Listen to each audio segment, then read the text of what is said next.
Silly, stupid, asinine. That reaction tonight from a 9/11 first responder to the news that the FBI will now screen his name and every other first responder's name against the terrorist watch list. It's a condition of the 9/11 health bill, and it's not going over well. Political reporter Dave Evans in the newsroom with reaction. David? Well, Bill, last May when this terror watch list provision was first proposed, Democrats called it disgusting, but they accepted it to get the overall bill passed. It'll provide health screenings and benefits to first responders if they're not on any terror watch list. No one paid much attention to this issue, but now, with everything to take effect soon, a lot of people are very upset.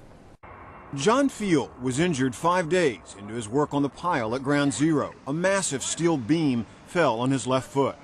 But 9 years later, he was instrumental in getting a bill passed to help first responders, many who are sick and dying from breathing toxic dust. And now comes the news that all 9/11 first responders must first be screened by the FBI's terrorism watch list. My first reaction was to laugh. It was comical. I found it comical as an advocate. I find it insulting as a 9/11 responder who lost half of my foot. The notices that just went out should not have come as a surprise. An amendment to the bill 4 months ago clearly states no individual who was on the terrorist watch list maintained by the Department of Homeland Security shall qualify as an eligible responder.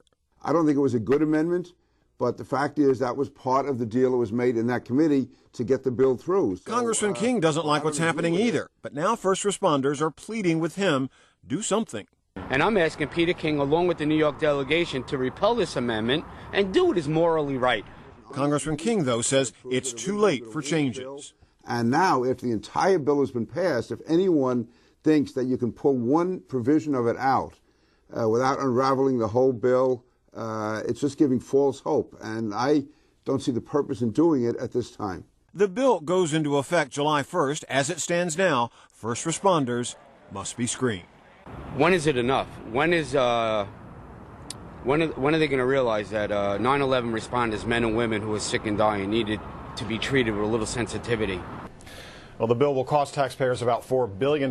During debate on the bill, a lot of Republicans expressed fear that some of the money could go to the wrong people, and supposedly that's the reason for this watch list requirement. Bill?